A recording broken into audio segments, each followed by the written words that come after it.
wari asi kari kamdobage haibadu mayam punna taminarasi wari asida sizinariba wahi wata pumnamak aibagi wakhalna sagatjaragi ijabani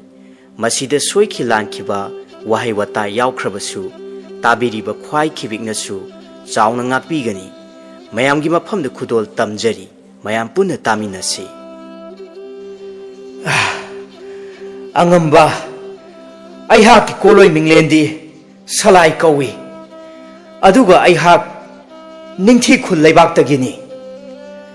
wafam adu tabada mayam sing adu ingangakna amana amada yengnarami kari haiba ningthi khul haiba adumna salai wafam adu tabada mafam adu da leiriba pumnamak ingangakna salai da yengnaraklami lanjing purel konung yenna yamna saungna asumna mahaki khongmi lanmi sing aduda yathang piraklami nakhoi tambani pa asi phajilu mahak aikhoi gi yeknaba mioi oiramlaba iya hojikti nahaki hingpham leite do yaibi thawai adu mangba tare do asi haina hek hairakpaga sagol lanmi sing aduna salaibu ikoi koisinduna phanaba tawrami matam aduda nongmai nuna sauna thauna phana lauduna asumna hairaklami yaroi nakhoina ibung asibu phaduna pukhiba yaroi mahakna phana yeknaba laibaki miyoi oijarabasu mahak taibang miyoi bani madugi sumathakta mahak phattaba miyoi dinate nongmai nugi wafam adu tabada lanjing purel konungyen haiphet karemnana noktuna makha taraklami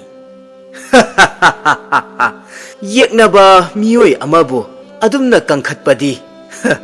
sakhen binuja nahaki afaba khak oirakloida matam aduda yaithing wakhalda asumna khalami karigino mahakna yeknaba nupa asigidamakta thawai wajabaga sari madudagidi yaithing machinna thokna mayam tanaba asumna hairaklami angambasa nupi macha asina asumna hairaga thauna hanbirabra hogjingmak yeknaba oiriba nupa asibu phaduna sana konungda pubikhro adumna yaithingna hairakpadu tabada nongmainu saurapna hairaklami o madura nahangna aihakpu thamoi singna nungsi haiduna tawriba machatse nahakpu minungsi leitaba miyoira nongmainuna adumna hairakpada yaithing amuk khanghaudana saugalaklami aduga makha tana hairaklami karigino nahakna yeknaba asigidamakta aduk thauna phabi ama oina oiriba aihak yaithingne yaithing asimadi khangjong nahak aihakna nahakbu kayagi matik nungsijai haibase matam aduda lanjing purel konung yenna hairaklami nakhoigi wafamado aihak taduna leithokpa matam natte hey athauba yaithing nahaksu nakhoi pumnamak hojikmak sana konungda chatkedabani masi laibak ining thau mahaki akanba maya thangni asi haiduna mayamsing adu punna sana konungda puraklami lanjing purel konung yendi mahaki wakhalda yaithing busu singna khirami maramdi yaithing na mahaki mamaida khupangna sapu kanna tharakhiba adu mamitta sangsangna na uri madugi laman khumge hainasu mahakna khankrabani aduga loinana nongmainu mahakpusu jenglok saktam ningthijabi aduda apamba kalakpa mihauba phawkhrabani lanjing purel konung yengi wafam pumba laibak ningthau sayonda hangatlami ningthau sayonna asum yenglakpada nakanda maithong maksinna leptuna leiribi nongmainugi jenglok saktam uruba matamda ningthau sayon khanghaudana ihul ama phawraklami mathamoi nungda asumna khanjai asuk jenglong ningthijabi asidi nahan makhai kari poirei lamdabu lotuna leirubano onthoknabu phajakhreda ningthau sayona mayamsing tanaba asumna hairaklami hai yeknaba laibaki tambani pa salai hojikti nahak nasana nakhong thongna namang thijaraklaba akanba matawgumna thauna phaba yaithing nahak sungasidi napangal chang yengthokpa taredo aduga lukhrabi namana chabusu awaphamda taba taredo ningthau aihaki mayokta lepagidamakta matam aduda yaithingna noluktuna asumna haijeраklami iningthau pumnamak nanai aihakna mayok yajagani mama machabudi awaphamda tahanbiganu nanai ni phigau sana nijari yaithingi wafam adu tabada ningthau sayon makhau pongna noktuna asumna hairaklami karisu kanaroidaba napangal adu arimbada manghange khanganu phai aduk naril leiba saribadu haujikti loina khanglagani nakhoi safaba nupa anisi haujingmak pamba kaitana thallaba mafam aduda thajilu kumhai yenge haujingmak chagol pau chenduna leibak miya mamangda makhoi anigi matik mathauna chang yengnanaba kumhai ama pangthokani haiduna leibak miyamda khangalu asumna ningthaugi yathang aduda ningthau manai amana changsillaktuna phagani do iningthau nanai aihak soidana chachage asumna ningthaugi sanai yathang adubu leibak miyam khangnanaba sagol pau chelami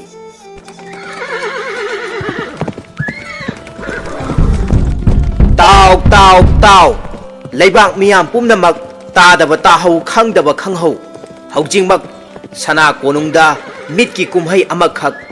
iningthaugi yathang matung ina pangthok kadauri hairiba kumhai asida leibak miyam pumnamak mityeng taba lakadabani karigumba laktaba tarabadi iningthaugi akanba chairak phangani asumna sagol lani paujelba adugi wafamsing adu tarubada leibak miyam sing adu ningthaugi akanba chairak kibadagi yumthong khudingi miyoi sing thongnaraktuna sana konungi yamna chauraba sanabung aduda tilami chauna ikoi koisinduna khajillaba mafam amada salai amadi yaithing makhoi animak thajillami ningthaugi manai amana asumna leibak miyam tananaba lauduna hairaklami leibak miyam pumnamak tabiyu haujik mangda uriba tamba nupa anisi maralgi matik chaba chairak oina iningthaugi mayokta leibagidamakta pamba kaisinga lamba handuna changyeng kumhaini masida iningthaugi yana warol ama hamlakli madudi tamba nupa anisi yet thangbada lepliba asina aikhoigi leibak asiga yeknaba leibak oiriba ningthi khuldagini aduga oida lepliba tamba nupa asina aikhoigi leibak asigi miwoini wafam sing adu tarubada tilamliba miyam sing adu murum sonaraklami ngaikho amukta mayam tumina laibio ngasigi kumhai asida pamba kaisingbu maithiba piba ngamlabadi tamba nupa ani sigi chairak piriba asi khudakta ining thauna handokani aduga yeknaba leibaki miyoi asisu karisu tekta kaida maramda halankhigani haibagi wafamsu ining thauna thamlakli adudi haujik kumhai asibu yengba lakpiriba pumnamakna ningthi jana phamnaraga kumhai asi midyeng taminasi haujik kumhai haubagi ayabasu ining thauna pibirakle tiliba miyam sing adu magi phampham langda tumin na phamnaduna kumhai adubu pangthoknanaba midyeng tanarami tharik amadi nongainu mama machasu mayam sing adugi marakta phamduna leirammi nongmainugi mathamoinungda karisu asoi angam yauhanbiganu haina thongni jarami haujiktada nongmainugi wakhalda yaithingna mahakpu kayagi matik nungsijai haiba tapna wakhal laklammi nongmainu ningamdaba phauraklammi salai amadi yaithing makhoi anida mahakna yengduna nongmainu machinda tapna sonjarami ibung animak nachana thamoi sengna taibang sembiba mapu mahakbu thongni jari karisu asoi angam yauhanbida mai pakhanbiyo asumna ngaihaki manungda kumhai adu pangthokpa haurammi nakan amadagi pamba kai ani khak ihan hana thadoraklammi aram khawranglaba sarak tamningbana ngawraba pamba kai ani adu ngang duna salai amadi yaithing makhoi ani bu uba matamda charagi haibagi matagumna makhoi ani tamna kanna chensillaklami salaina machinda asumda solami is onthongna chawkhida pamba kai sing asidi kamdongna mayok yagani adumna salaina ngakchanaba matau adu uraga yaithingna thongna phana asumna hairaklammi karisu laitaba pamba kai sing ase masi uraga nahak kirabra thongna hanganu aikhoi mayoknaba tabani adumna yaithingna hairakpadu tabada salaisu haiphet laithораktuna yaithingda yengduna hoi haibagi matagumna mangak adu nomlammi madudagi pamba kai anidu ngangduna chongsillaklami asumna makhoi animak pamba kai sing aduga namnaba hauraklammi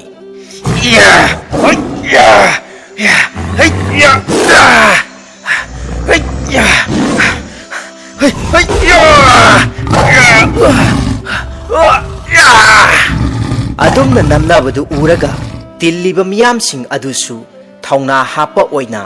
launaraklami namjilu phudatlu haibana chingba kayama khonjel hauna matawsing adu uraga leibak ningthau sayon machinda haiphet chingduna noklami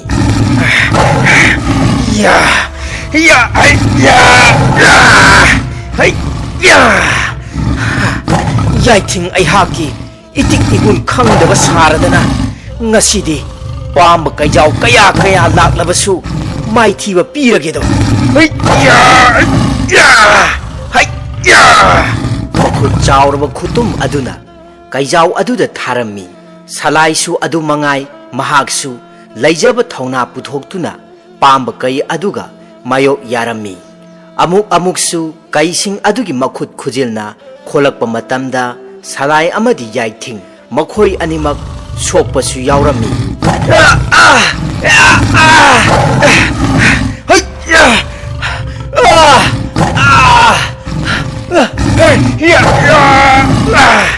makhoi anina kaising aduga namnariba mafam adugi matai oiramna thamliba thangsang anidugi mapa yoksilakpa matamda salaina uraktuna thangsang amana yaithingda piraklami aduga amana mahangna pairammi aduga pamba kaising adubu thangsangna kaktuna yaibi thawai laurammi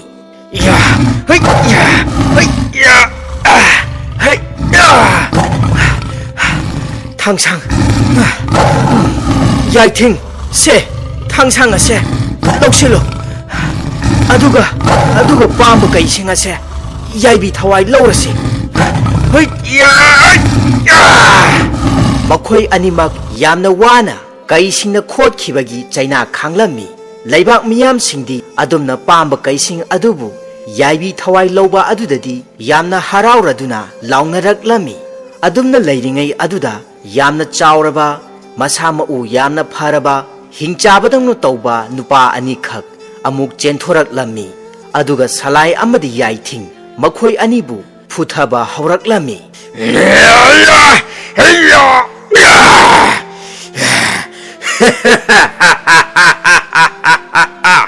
hawjikti nakhoi animakki yaibi thawai mangba nattana karisu pambai leitredo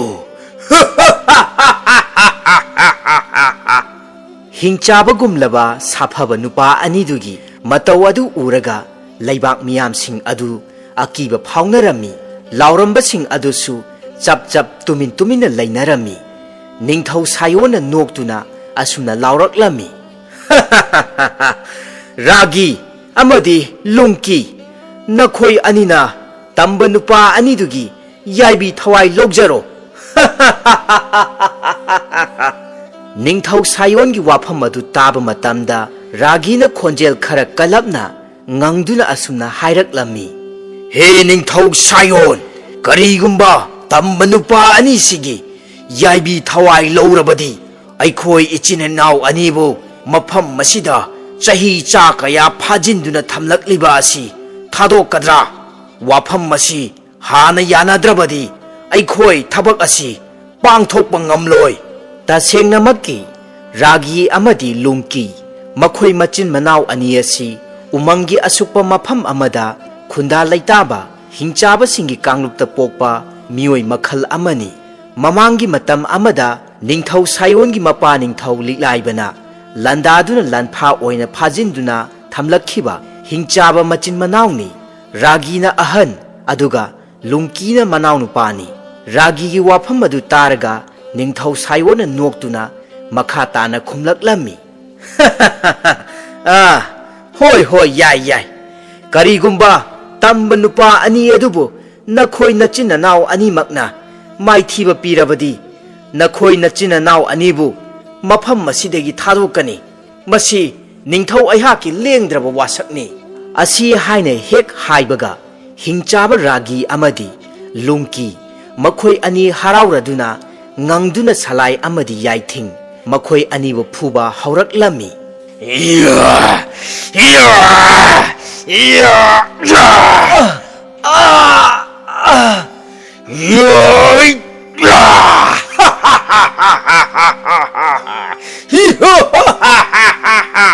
Asumna salai amadi yaithing makhoi anisu ihing nahing taba makhai hingchaba machin manau ani aduga mayok yarami.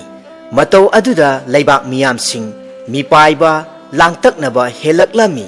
Nongmainu phibamsing adu uba matamda mathwai yamna soklami. Mama tharikna machanupibu themjinbirami. Yaithing amadi salai makhoi anisu thauna hanba laita ragi amadi lungki makhoi aniga namnarami. Salai su thauna phana sarit sarak kaya sijinnaduna masabu ngakthokjanaba yamna kanna hotnarami. Yaithing su adu mangai salai gumna mahaksu angamba thakta hotnaduna ragi ga makhoi ani mayok yarami. Asumna asum amana henjinba ngamnada punarakpana mamai thangdadi uchinna chinna sining chitta ragi amadi lungki makhoi machin manau ani makpu salai amadi yaithingna maithiba piraduna yaibi thawai laurami. Salai amadi yaithing makhoi animak phibam thina su soklami. Asumna mai pakpa adudadi tilliba miyamsing adu harau mathoi kanarami. Haujikti haina khibagi matung inna salai amadi yaithing makhoi anibu ningthau saiwona mana mathum chaungna pibiduna chairak pibagi maral pumba handok pirami. Ningthau saiwona asumna hairaklami. Ningthau aihangna haina khibagi matung inna haujikti akanba athauba nakhoi anibu thadok labani. Aduga mama macha makhoi anibusu karisu awaba piraroi. Ningthau aihangna piriba sana rupa kaya singase loksinbiyu. Yeknaba laibaki mioi oirabasu haina khiba ngangna khibagi matung inna athauba salai nahakpu ningthau saiwon aihangna thadok labani. Asumna kumhai adusu loisilladuna magi mayumda hannakhirami. Yaithing salai tharik nongmainu loinana salai gi marup ani du supunna makhoisu mayumda hankhirami. Makhoina asum mayumda halakpagi lambida lona hana lumduna leiramba lanmi kharana makhoida landaraklami. Matam aduda khangawdana kablakpa tena thariki mathabakta panduna tharik mafam aduda aroiba sor honkhirami. Matau aduda nongmainu thamoi sokna kapcharami. Salai yaithing chengba amadi helai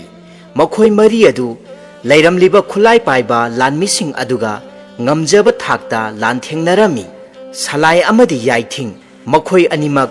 masa sontharabasu thauna phana lanmising aduga mayoknaduna lanmising adubu yaibi thawai laurami. Lanmi amabu pharaga machin hangba matamda haujikti khangle. Yaithingna yamna sauduna lanmi aduda hanglami. Hoi hayo nakhoi kanana tharakpano hayo nachindu khummu haibane masi ya. Asi haiduna lanmi aduda sapu kanna khutumna surami. Madudagi lanmi adusu yamna pakhatna wana khumlaklami. Hoi haijarage aikhoi angamba lanjing purel konungiyana tharakpa aronba lanmi ngaktani thawai tadi kanbiyu Kari haiba, kari maramgi. Angamba, madudi aikoi khangjade. Iya, kari gi khangdaba. Masi, hoi ya. Yaithingna amuktang sapu kanna thinba matamda lani adu khudak aduda yaibi thawai manglami. Asumna thawai yaudrba lani sing adu mafam aduda hundoklamlaga thawai yaudrba tharikpu mayumda puraktuna aroiba mathau mangam pangthoklami. Salaidi thamoi sokna nungaijaramde mahakna nongmainubu yengduna asumna hairaklami. Ibungi ibema nahakpu aihaki hek pokminaba ichanni haine khanjarabani. Aduna haujikti ichanbu yaithingi mafamda sinaramlage. Aihaksu aihaki pokna lamdam aduda laihaubi mama machadu aihakpu halaktabada thawai yamna waramlagani.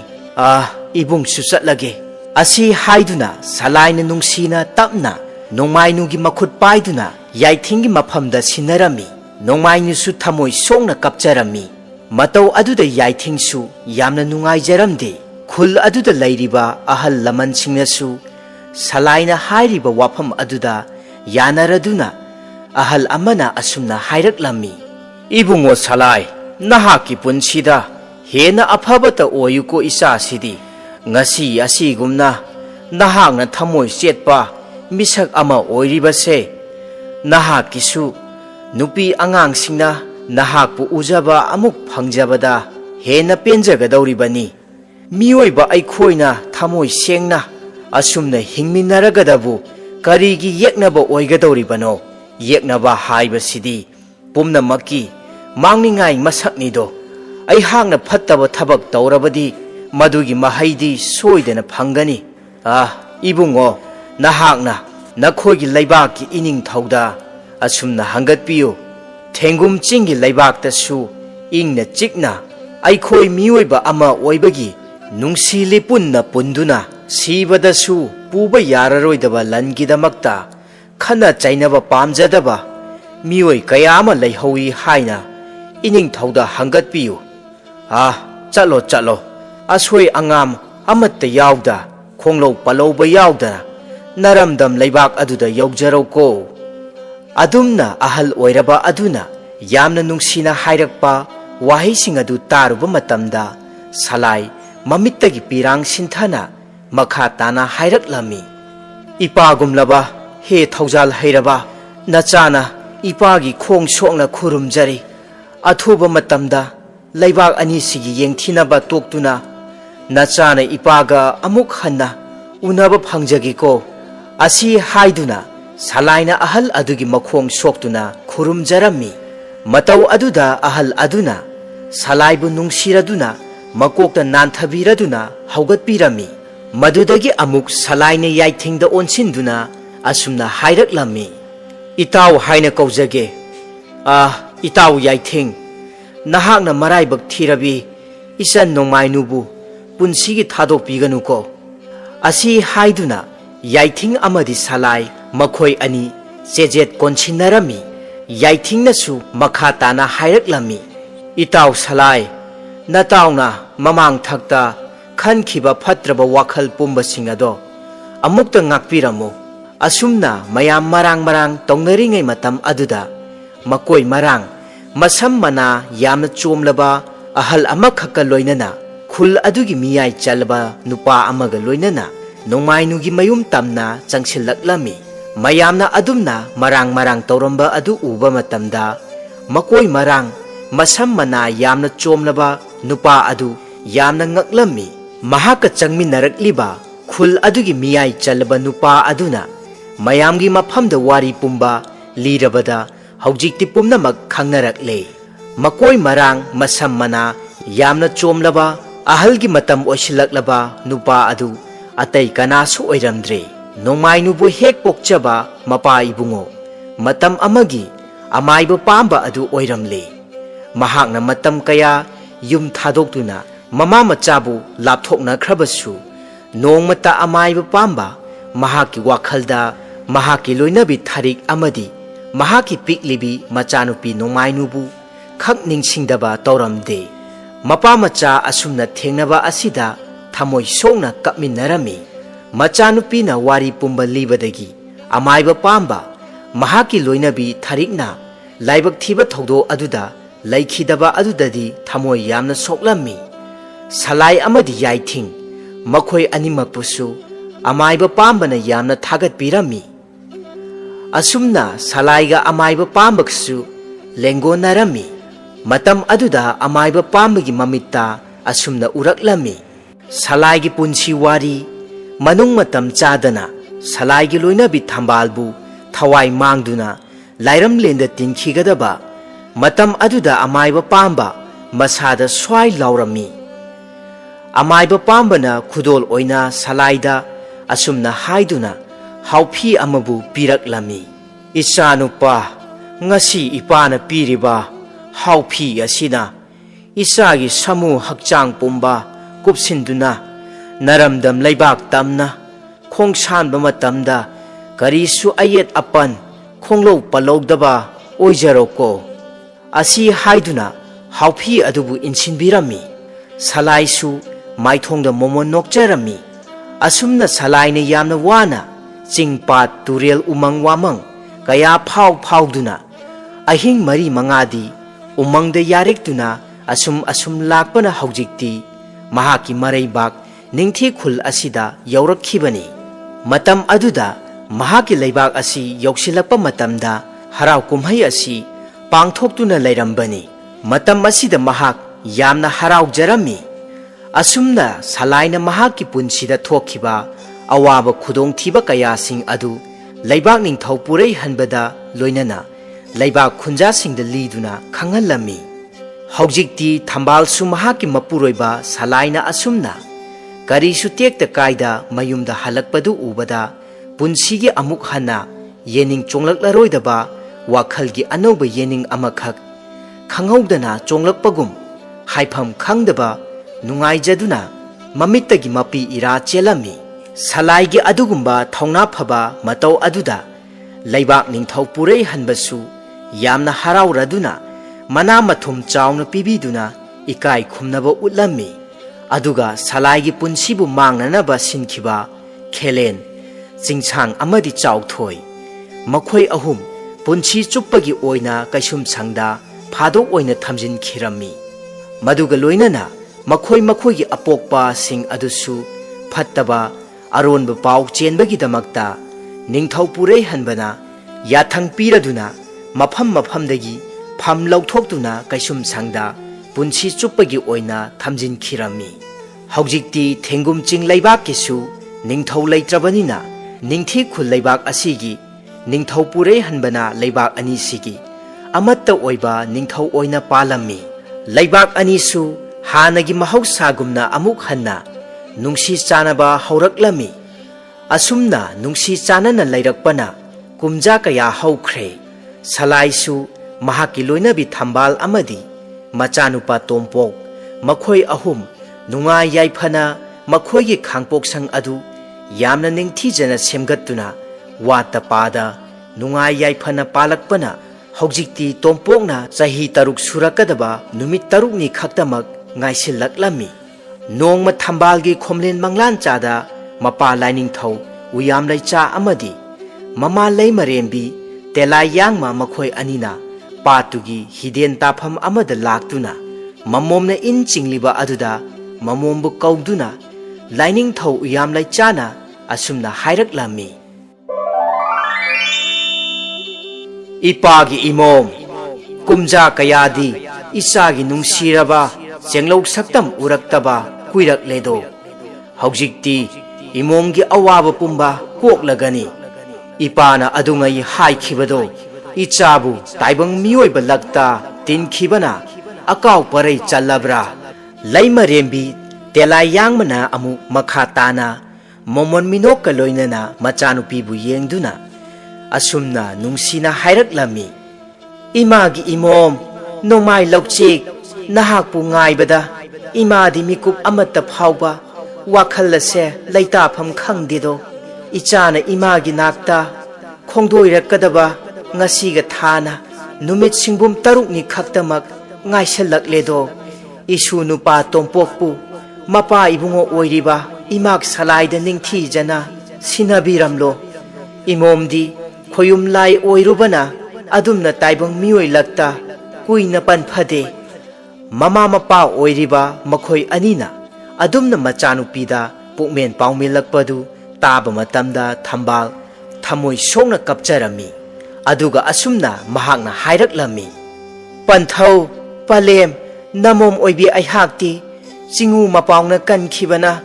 nungsiraba ichanupa tompokpu adumak kainaba tarabra matam kharadanga namomda pinabiyo namomna phigau sana nijari asumna mamomna thamoi songna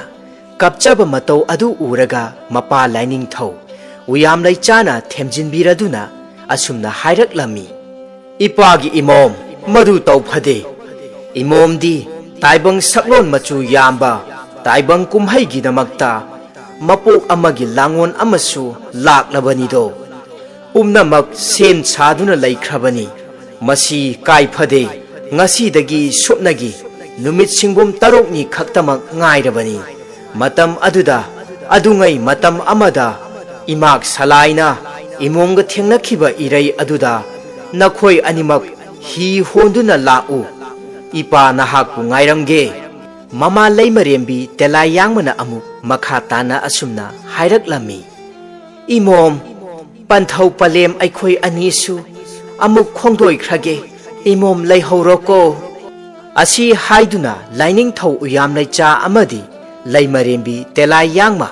makhoi ani asum makha pangna patugi irei adomda chatkhirami matau aduda thambal manglanda mahaki apokpa palem panthau anigi maikai yengjaduna thamoi songna kapchaba adu taibang mangphaungna duna kaplammi asumna thambana kaplamba adu tabada salai su khangaudana mikap khangthok thoraktuna thambalbu mathanungda chetna konsinbirami ayuki korau mangalna ahingba sana machugum masek naina nongpok maikaidagi tarang thoraklami thambal ayuki maira kachaduna taibang sembiba mapu mahakpu thaunijari imung lomdagi taphing tompok mamabu kaujaduna thoraklami palem ngasaidagi kaurisa kari mataga tadaba male asi haiduna machin macha aduna paithoktuna lei thambal su maira katpa loiraduna hawgallakpaga mapa chap chanarami thambalna taha asumna hairaklami palemne maira katliye aduna khumba yadaba isabu hawgallabro o mai katpa sa khumba yadaba ado palem panthaudi leiramde kadai chakhrage machanupa tompoki wadu tabada thambal momon minok loinana asumna hairaklami aduburo panthaudi yahau nganna lang kaiba khongdoikhre halwairaklani ichagi mai tathoklarasi hoi palem asi haiduna makhut machaduna mama thambalbu samduna makhoi animak amung imunglomda changminnakhi pat adugi akoiba maphamsing ayu anganbagi namiba malang ipom lakta salai hi holaduna mahakna thaba lang kaya sing kairami lemlai nga su marang kaina pharami atopa mioi kharasu magi lang sing kainarami chawbalna laptakna hi honduna salai tanaba asumna lauduna hairaklami hoi bungo salai yahau ngallida lemlai nga bu kayam yamna yauram labage chawbalna hanglaklibadu tabada salai nokphet tawna khumjarami hoi tada ngasidi nanaw khara aduk nganjare ngarangiduga hairurabadi ngasina khara aduk yamle tadagidi lemlai nga bu kayam yamna yauram labage chawbalna maithongdu khara aduk maksinna khumlaklami ibo iya yadeda ngasidi nayambana khanjarubaga loinamak taiwonaba haibaduni lemlai nga khara aduk marang kaina yauram labadi madu yolaga cheng cha kharada oirabasu wanjagi khanjabani adubo nongdambana tambidraba mali चावलगी वाफम अदु ताबदा सलाई यामना नुंगाइत्रदुना चावलगी माइकई तमना ही होंजिलक्लमी अदुगा चावलदा असुमना हाइरमी S अदुगिदमक्ता करिसु वाबिरुनु ननाव लैरिबसिदी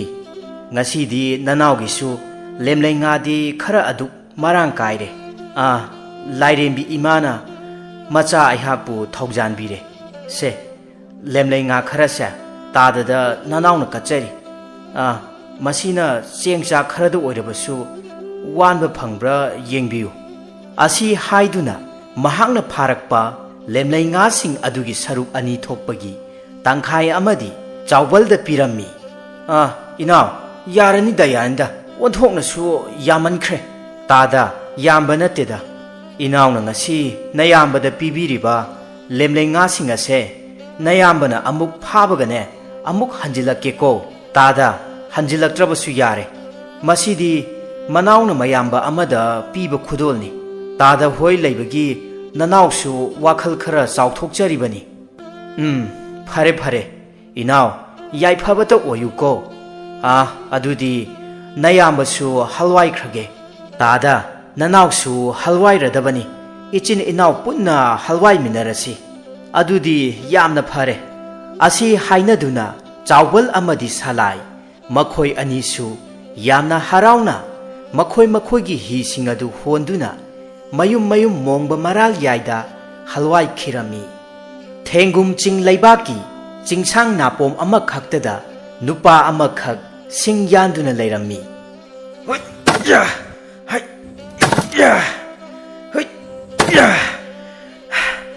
ngасai makai asuk wana yanbabu haujik phawa tuppa ngamdene se numisu leikhalakle nungsagi maisa sisu onthongna sakhre as wareda ngaihak tang urum aswaida pothakhige asi hairaduna singjang adu manak adwaida thamladuna nupa adu ngaihak tang ukha amagi urum langliba mafam aduda changsinduna potharami asum potharambadagi nupa adu adumak tumthakhirami mahaki khomlen manglanda asukpa umang amabu asum phauduna chatlami asum lamsang lakpagi masadu yamna choktharaduna yamna wana machindasu asumda solami ai hangna chatlibase phanadi kuiraklese karino haujik phauba yauba koba leitrisina hairiba surung aduna kayam yamna lapna leiriba onthongna bu lapkhreda kamdongni side numitsu tasilakadore o ada mangda nupi amakhak chatlibase mahakta hekta hanglage asi hairaduna nupi amakhak mamangda laptakna chatliba adubu nupa asina tanarami adubu tanai haijaba khakki watani nupi adugi manaktadi adumak yoksinba ngamlamde karino nupi asidi tanarbasu phangba kowba leitrisina kauraga hekte yenglage asi khalladuna makhong adudi thangba lepta amuk kauduna yenglammi mangda chatlibi nuja ibema nahakpu tabra amukta ngaibikho wa mata hangjage nupi aduna mamaide laithorakta chatpasu asum leptana asumna khumlaklami kari haige ibung nachan thenge nachan bu khambiraganu adumak hangbiraklo nachan na khangbu oiragadi paukhum pijarake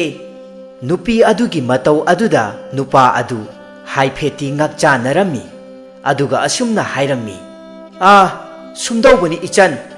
leiru lok kauba mafam amada surung amakhak lei hai surung adu yaugadaba kayam yamna watlibage ichan na khanglabadi amukta nabungda takpiyo nupi adu ngaihakti tuminna lei khumlakte chatpadi adumak lepa leitana chatli mamaisu sunglai leithorak lamde ngaihak leiraba matungda nupi aduna asumna paukhum pirak lammi ibung हाइरिबा मफम अदुदी नचन खंगे अदुबु मफम अदुदी मियोय अमत चंगबा याबा मफमदि नत्तबनी अदुना नचन मफम अदु हाइबा ngamjaroy asi haiduna nupi aduna hana chalamliba khongthang adudagi saruk chama hena mangalga loinana yamna yangna chatkhiduna mafam adudagi adumak minna uba phangkhidre matau aduda nupa adu pungak ngaklami nupi aduna chatkibagi mangal aduna nupa adu khudak aduda taibang mang phaugnaraklami matam aduda nupa adugi manakta mahaki mapuna makhutta mainam ama pairaduna masunupabu haudoklammi ibungo thaujal haugatlone thengene numit tasilakle isuna halak mande haidana isubu kauba laklibani se mitse panglo thaujal waman khibana adumak tumthakhibada numit tasilaklammi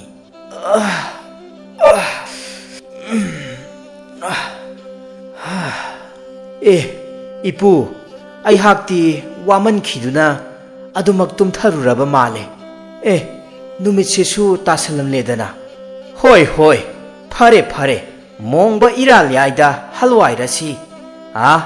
singja oina naba singado paikhalaklo chatsi hoi ipu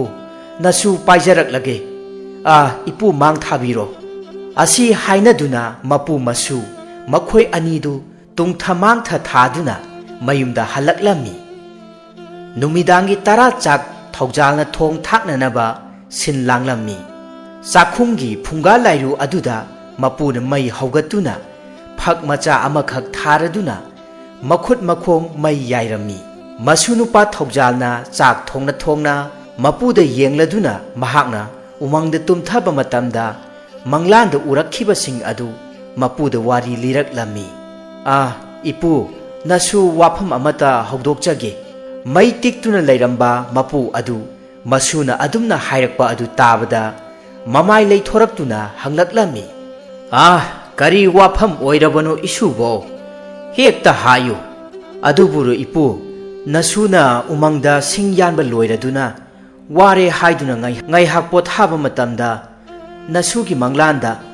leiru lok kouba mafam amagi surung amabu nasuna thiba chatlami asum chatpa matamda mangda nupi amakhak chatlami maduda ai hangna nupi adu kauduna hangbadasu hayu haiba yade taibang miyoiba amata mafam aduda changba yade hainasu hairami adubu ipu hairiba mafam adubu leibu leibra masunupagi wafam adu tabada chalaiba ingak ngakna masunupa thaujalda yenglai aduga khumlaklami isu ibungo hairiba mafam ado leibadi lei adubu asi haiduna makha taba ngamlamde mapu chalaibagi wafam adu tabada thaujal yamna ngaklami aduga tanhang hangjilaklami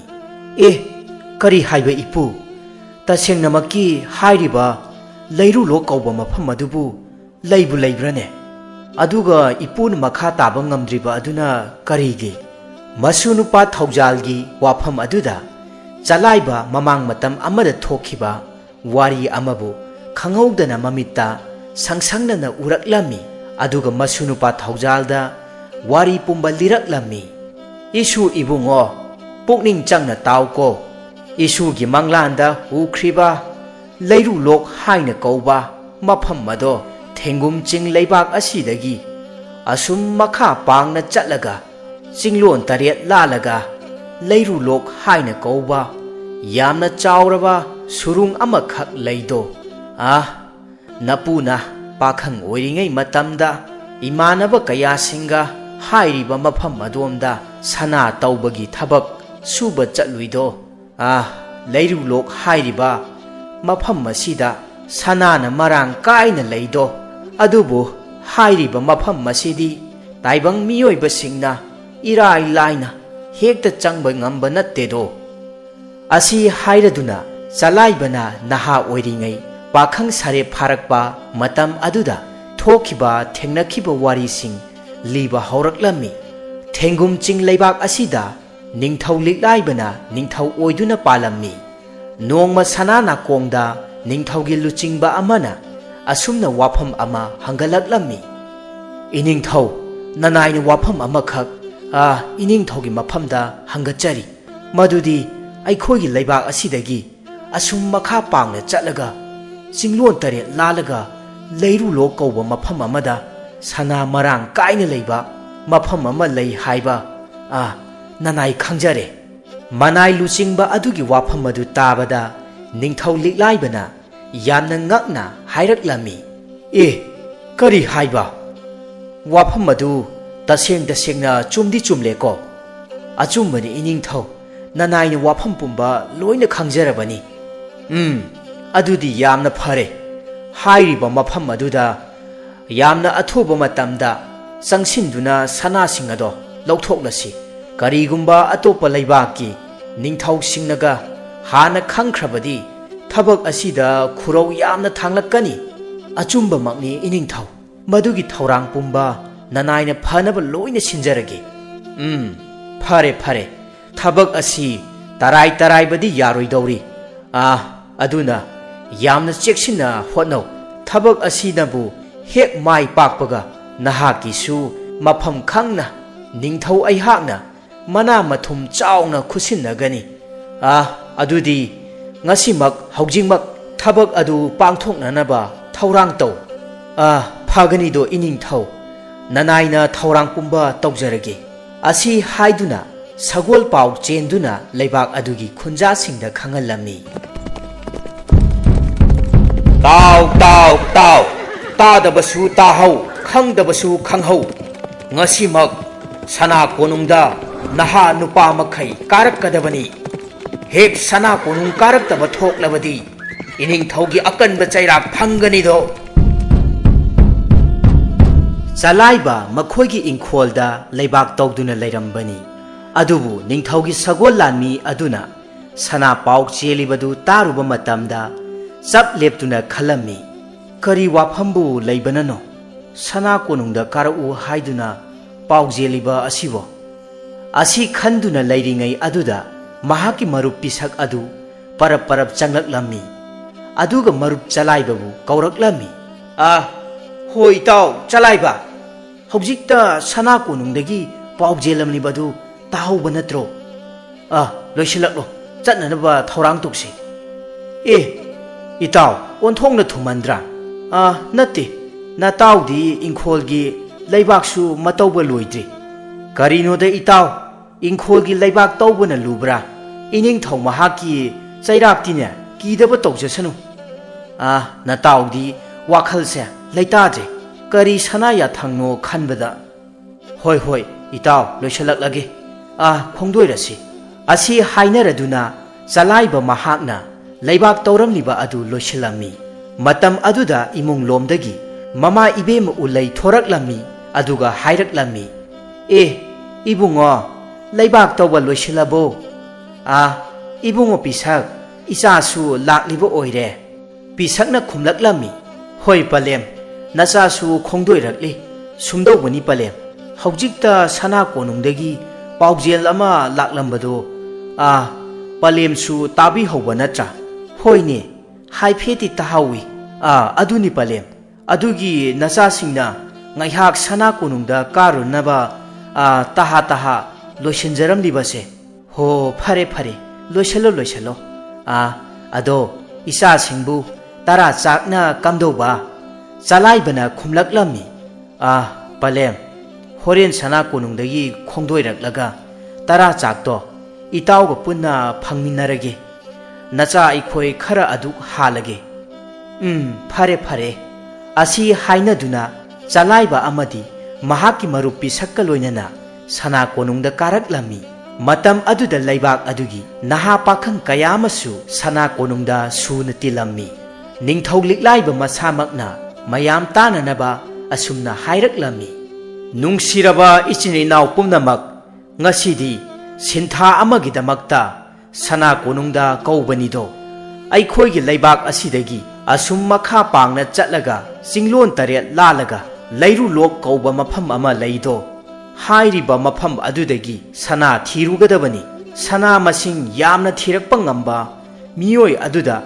मना मथुम यामना चावना पीगनी निंगथौ लिक्लाइबगी वाफम अदु ताबदा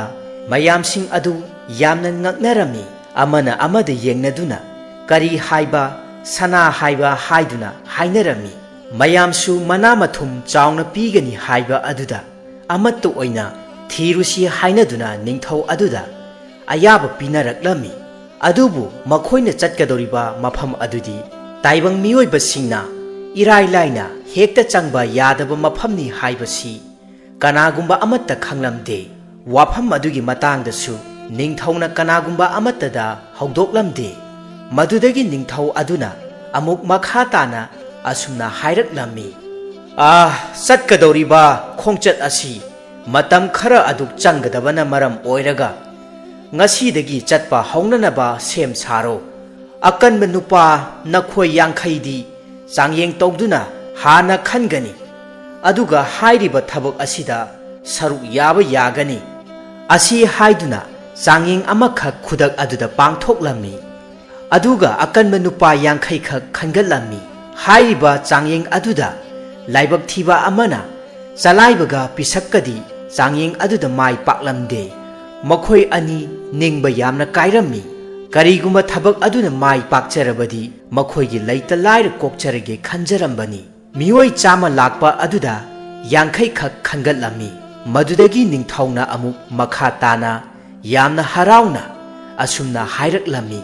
changyeng asida mai paklaba pumnamakpu ningthau aihakna hanna thagatchari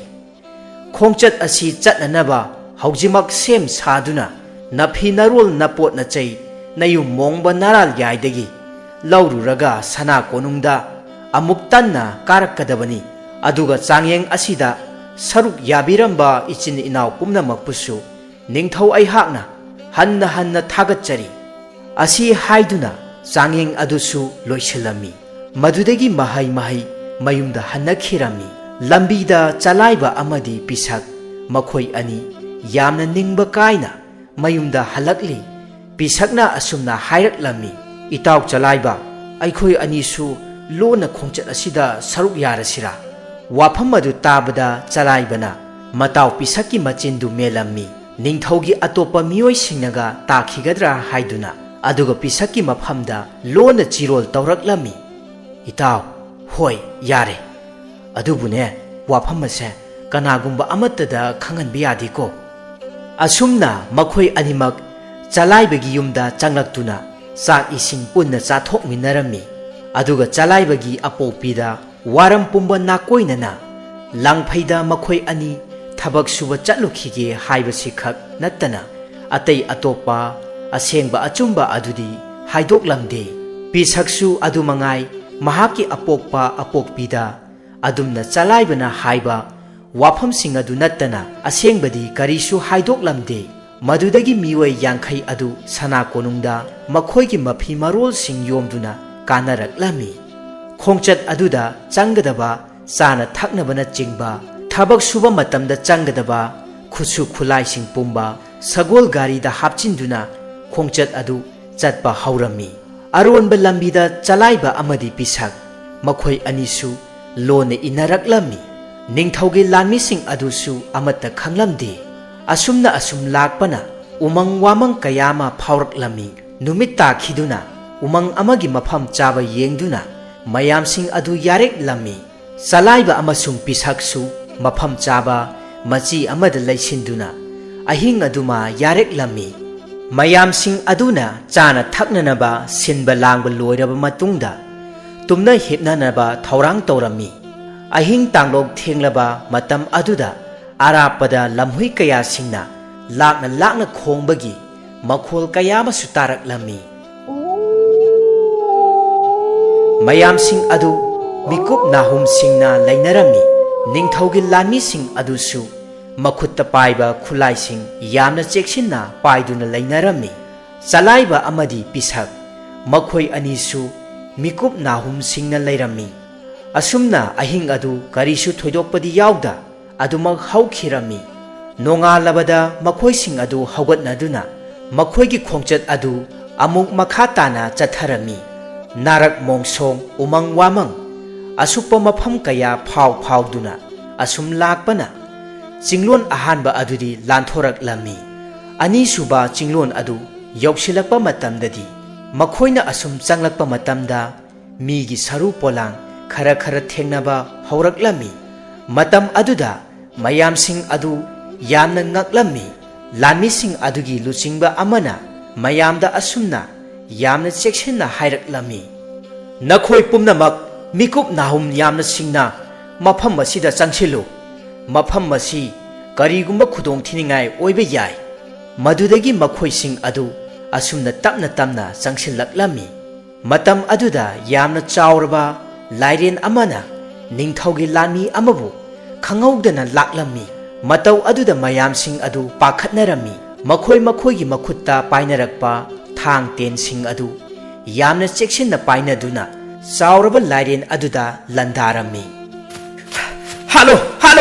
chenthong hankino ai asom chengthai chelo tano halo lairen lase halase hai ya halo asi haiduna mayamsing adu lauduna lairen aduga akanba maongda lanthengnarani lairen aduna safaba nupa yankhai adugi manungda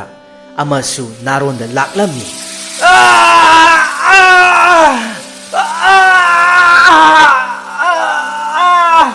matawsing adu salaiba amadi pisak makhoi anisu nakan amada loina lumduna yenglammi chalaibana mataw pisakta loina chirol tawrammi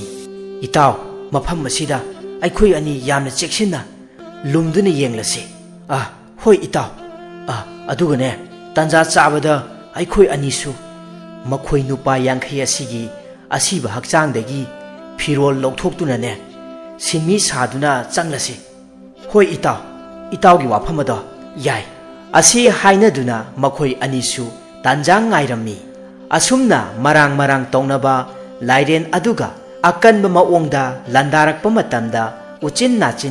nupa yankhai adugi manungda ani amadi yaibi thawai manglammi lairen aduna masa chahogdaba matam aduda thawai yaudraba miyoi anigi phijesing adu hongdoklaga thabak suba sinmi saduna mayamsing adugi marakta chalaiba amadi pisak makhoi anisu yaurammi asumna tawbada kanagumba amatanasu makhoi anibu khanglamde madudagidi yamna wana hotnaduna chauraba lairin adubu thangna matup thokna kaktuna yaibi thawai laurare ningthaugi lanmi singsu thawai mangba yaw asok apan kayamasu nanglammi asumna yamna wana mai paklabada uchinna cinglon ani suba adu lanthoraklami cinglon adu hek lanthorakpaga numit takhibana hankhiduna cingkhong aduda ahing yarikpa tarammi madudagi ahing yariknaba mafam chaba yenglami asok apan yauribasing aduna hidak langthak mana masing singna semduna laikat narami asokpagi chaina khangba ngamdraduna law khongduna khangbasu kayama yaurammi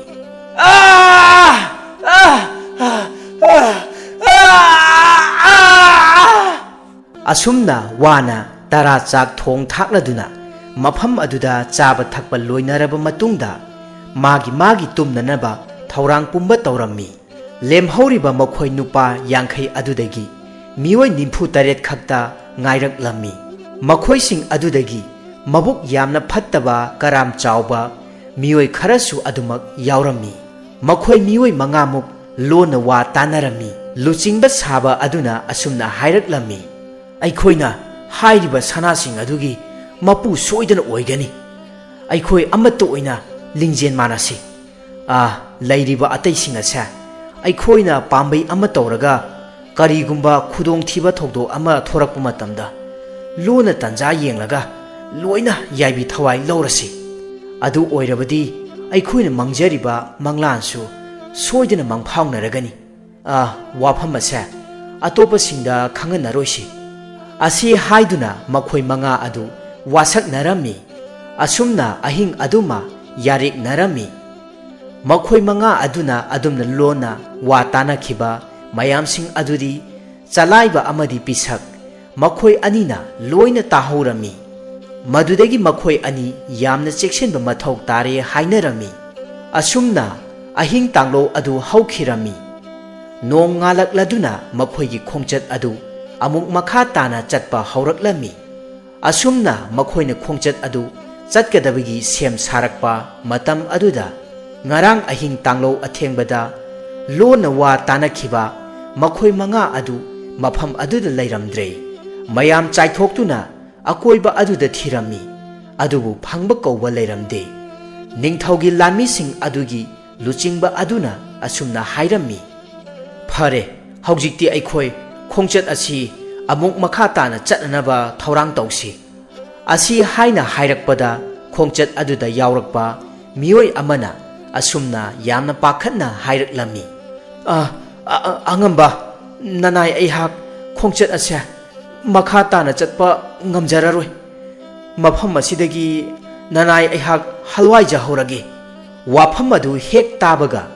lami sing adugi luchingba aduna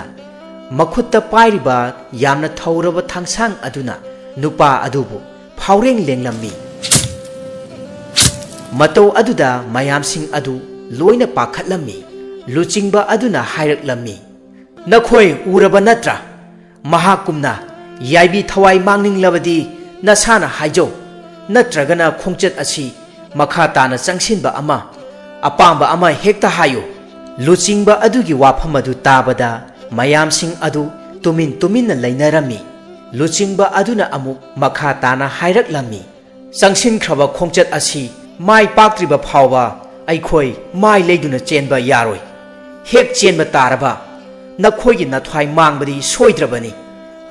aikhoi makha tana khongchat asi changsil asi wanglen pungja thengkhinabani asi haiduna khongchat adu amung makha tana changsilami asomda makhoi manga adusu lona nakan amaromda thaidoktuna khongchat adu amung makha tana changsilaklami chalaiba amadi pisak makhoi ani asum chatna chirol tongnarami chalaibana hairaki hoi itaw aikhoina khara cheksinsi lambi asa irai laina di changsinba yagadawa mande pisaksu chirol tongna khumlaklami haigumdane itaw mafam ase khudong thiningai gi masak ngakta oina tawi mathangi chinglon amadana kari amuk tholakadaba nataudi kablaka sa yadre cheng khaibagumna thak nikle amuk khongchat ase makha tana changsinba ngamjararoi haina hek hayuba matamdasu angamba sing asinane ngami haibagi matikne hekta yaibi thawai laukhigadauribani chalaibana amuk makha tana chirol tawraklami aduni nasana khangna chachau itaw tu ada laptakna ising khong ama lambi wena tawba ma leirehe asi haiduna chalaibana mataw pisakta mangak induna khangalli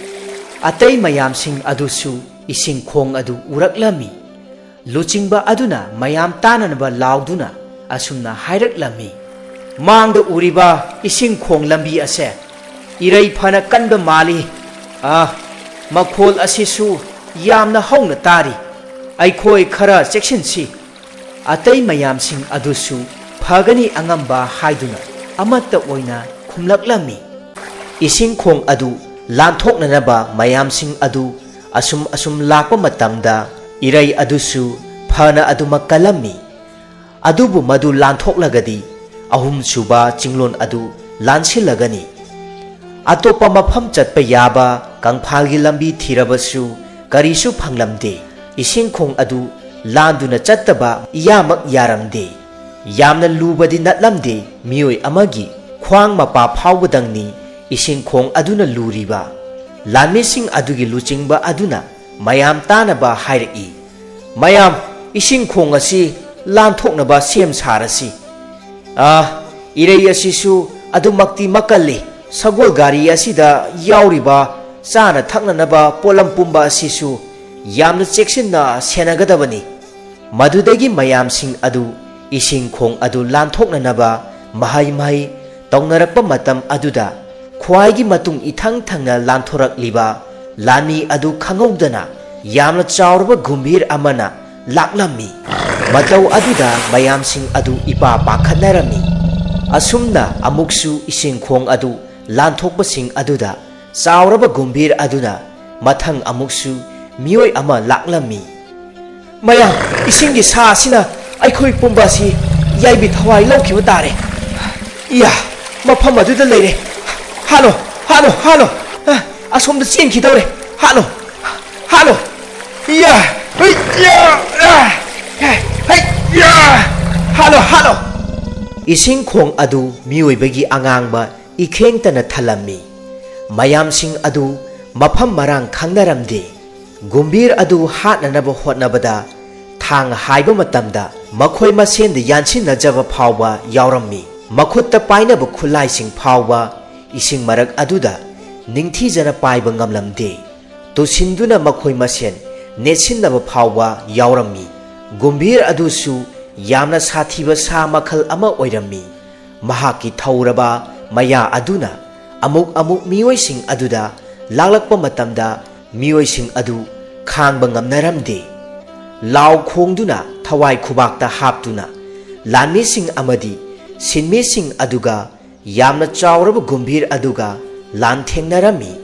asumna phana kuina lan thengnaраklaba aduda chalaibana thawna phana lanmi amagi punsi kanduna thawraba thangsang aduna gumbir adugi makhanawda phawreng lenglammi iya ai ya khangbrado sa hojikti nathwai adu mangledo asumna thawna phana chalaibana gumbir adubu yaibi thawai lawbada leihoriba mayam sing aduna yamna thagatnarami asumna ising khong adu lanthoraklammi kangphal yorokpa matamda asokpa lanmi sing amadi asokpa sinmi makhoi mari adusu yauna hidak langthak tawrammi hidak tawba matamda khangba ngamdraduna kanna su lawrammi thawai kanba ngamhodana adumak yaibi thawai mangbasu yawrammi asumna makhoigi khongchat aduda asum thawai mangba yawsilakpa lanmi sing amadi sinmi sing makhoi pumba thawai yamna wanarami thawai yawdraba mioi sing adubu mafam chaba ama yengduna pulap oina phumjilami makhoi pumba awaba phongdoklami lanmi sing adugi luchingba aduna mayamda asumna hairaklammi mayam pumnamak pongning changna tabiyu poklabadi thawai mangba haibasi soidrabani aikhoigi irakta tilamba makhoina asumna thawai manglabasu leihoriba aikhoisu asumna ama natraga amana adumak yaibi thawai mangani aduna aikhoi karisu ninghanaba tawda khongchat ase mai paktriba phawbadi khongpham hanbe yaroi masi mayamna su khangna chatkadabani luchingba adugi wafam adu tabada mayamsing adu tumin na lainarami sinmi kharadi mathamoinungda asumna thawai mangkhigani imung manunggi mioi amataga unaba phanglaroi khanjarubada thawai yamna wajarami adubu machinna thokna khongchat asi makha tana chathararoi hek kangthokluba matamda lanmi sing aduna soidana yaibi thawai lobi khigani khanduna yamna kijarami madudagi makhoi amuk makha tana khongchat adu chatpa haurammi asumna chalaibana mahaki masunupa thaujalda wari lirammi wari adugi marak thatna thaujalna hairaklammi ipu tara saksu loisilakle nasudi puk ase lambana thawai thagadore masunupagi wadu tabada chalaiba wari liramba adu chap leptuna masunupada yengduna makha tana hairaklammi phare chathoklasi wari yasigi makha kona amuk lirage ko hoi ipu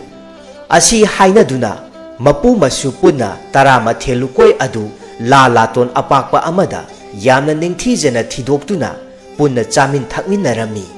asomdasu ningthi khulda salai thambal amadi makhoigi machanupa tompok makhoi punna numidang adugi tarama thelukoi punna hauna harauna chamin thakminarami salaina mahaki loinabi thambal de yengduna asumna hairaklammi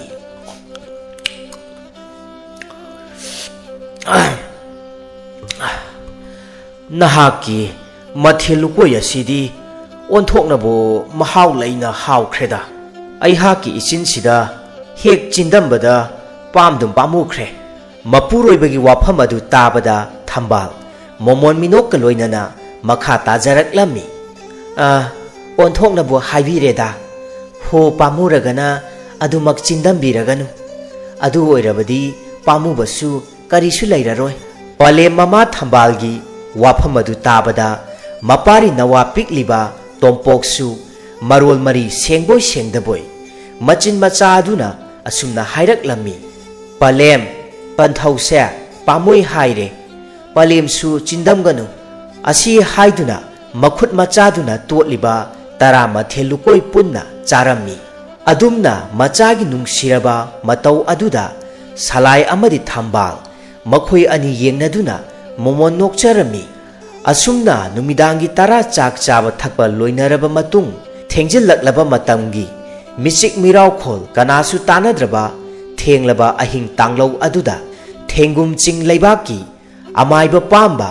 mahak tumthaba pakna yaramde mamitta mamang maha oi karigumba ama uraklami ningthi khul leibak amadi thengum ching leibak ani asida karigumba phatraba hingchaba mioi kanglup amana landaraklammi mioi kaya thawai manglammi asi lamdamgumna khuntak lansiduna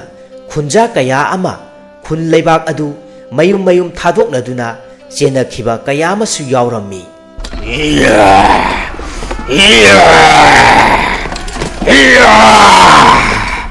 hano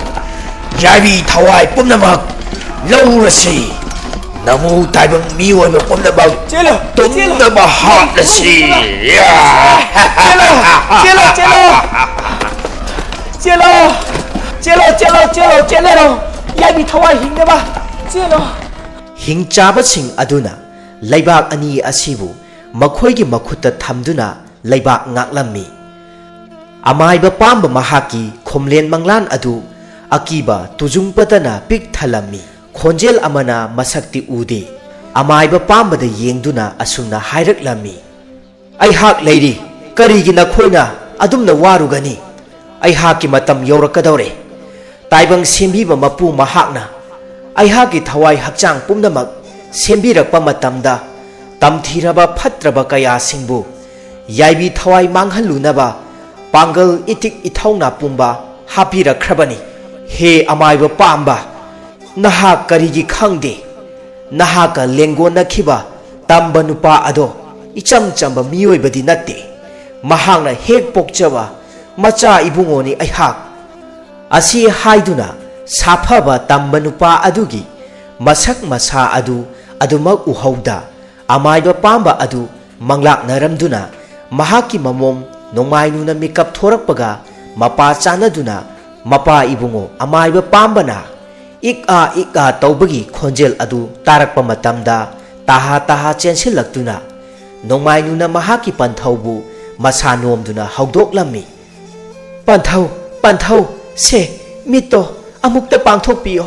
namomna kauribase amukta tabiyo se panthau mitse amukta pangthokpiyo asumna nongmainuna thawai wana panthau mahakpu masa nomduna haudokchaba aduda amaiba pamba manglak naramba adudagi taibang mangphang naraklammi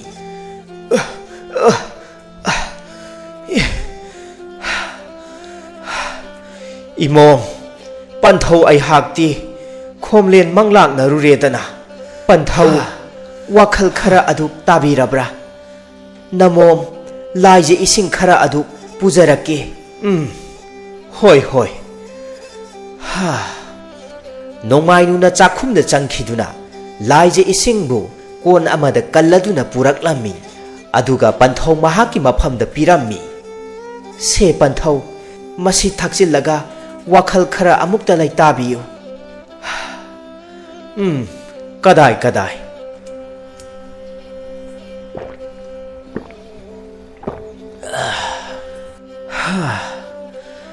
wakhal khara yangida imom chalo potha jaruro inung sora ngalakadabasu mikup khara aduk walamkhini hoi panthau karigumba haksang nungairakdaba yaurabasu namombu kaubira uko panthau hoi hoi imom nongmainu mahaksu mahaki ka adomda chatkhirami amaiba pamba mamomna chatkhiba adu yenghowi aduga machinda tapna asumna solami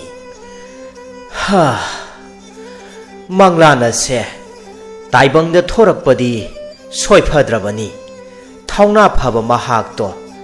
amuktadi masak masa khangningkhreda he athauba saphaba tamba nahakpu amaiba pamba ai hakna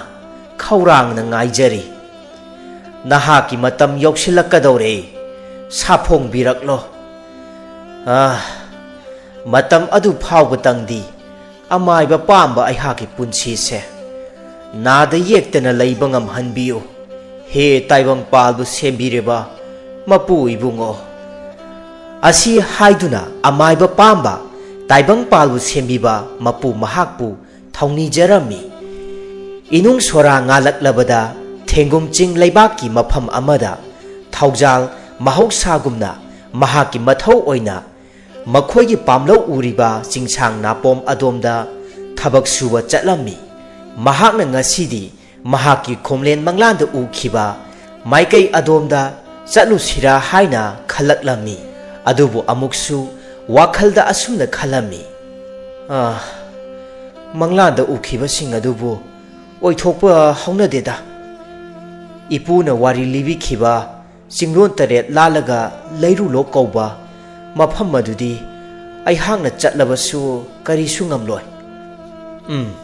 kanade thariba mahai marong singna se amuktabu yenglukhige asi haiduna thaujalna pamlau aduda thariba ensang napi pan mairen lafuna chingba singadu yengba changlami mahangna asum yenglakpa matamda mairen ningthijana palaba sana kaithelda yongani haiduna khallaga thamlaba mairel kaya sing tangkhai tangkhai kaya chathoklambe amadi lafu kaya singbu makhongda thudeklamba kaya ma thengnarami kari matongno toramli basina matam kaya changna wana honajarakpa pumba sibu kanagumba phatraba miyoisingna toramlibo oiriba jala aduga mairen kaya sing asina tangkhai tangkhai chathokriba asina karino masidi taibang miyoibana tawbadi mandida natragana lamlaki sa kainaga mafam asida changaklaba jala asi haina khanduna thaujal wakhal ama ithok thoklamde mahak thawai yamna nungai jaramde phare masi pumba ai hak khangdoktaba yade amabu oire sa kainabu oirabasu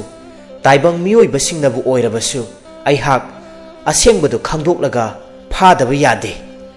numit adu mahak thawai nungaita mayum mongba maral yaida halwai khirami mahakna thengnarakpa pumbasing adu mapu chalaibada wari liduna khanghalami masunupagi wafamsing adu taruba matamda chalaibasu yamna nungai jaramde mahakna chingnaba kaya poglaklami mahakna khangaudana mamang matam amada mahakna naha oiringai matamda thokhiba thodok amabu ningsinglaklami matam adu mahakna sahi 10 muk surakpa matam adwaidani chalaibagi apokpa panthauna chalaibaga punna makhoigi pamda mana masingsing thaba chatlami mahaki apokpi pale mamadi yumda chak ising thong thaktuna leihorami chalaiba panthau mahaki matung inaduna makhoi ani asum chingda karaklami mahaki panthauna koijaba makhoigi pam adu yauraduna changlakpa matamdadi makhoina thajadaba maongda mana masing kayama paktaknana tangkhai tangkhai chathokhiba amadi pambi singi makhong kayama thudeklamba sing thengnarami matau adu uruba matamda chalaibagi apokpa panthau mahak mai haungna saurami iya asuk machong mapak naidaba saradana asuk wana honajaduna mahai marong singase phagacharak laga hꯧjikna phibam asida khangani taibang mi oire yaibi thawai logani natraga umangi sa kai singnaga oire khudakta yaibi thawai logani do sori son adumna chalaibagi panthau mahakna yamna sauna wasaklibadu tabada chalaiba mahaki wakhalda karigumba ihul ama phaurammi madudagi mapa macha makhoi ani changduna makhoi gi pamgi akoiba mafam sinba thungna lang kaya thaklammi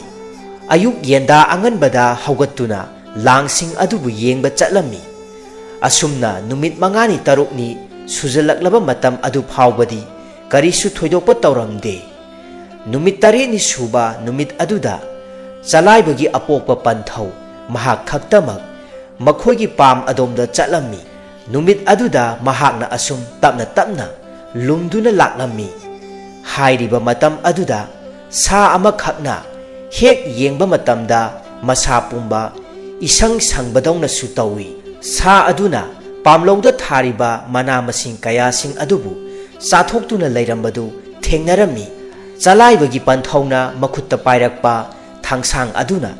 hekta yalagi khalami kari sanu masidi amukta su ukhidri ngasidi yaibi thawai hekta laurage thangsang asina lurel kaklage asi haina lauduna chensinba matamda sa adugi manakta yaugadaba khongkap khara watlingai matam aduda taibang miyoiba lakpagi samin phangkhiduna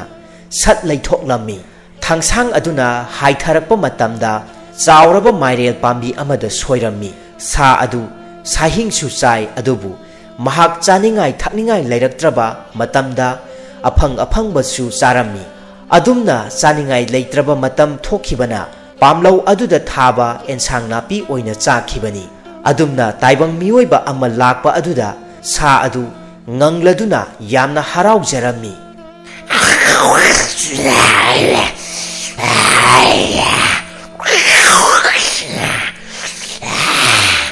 asumna chalaibagi panthauga sa aduga akanba maongda lanthengnarami khangganido sa nahak ngasidi yaibi thawai lauragedo nahakna oire aihaki mahai marong pumba nahan makhai asumna lona chathokliba ngasidi nabuk thatna chahauro nahaki aroiba mikopni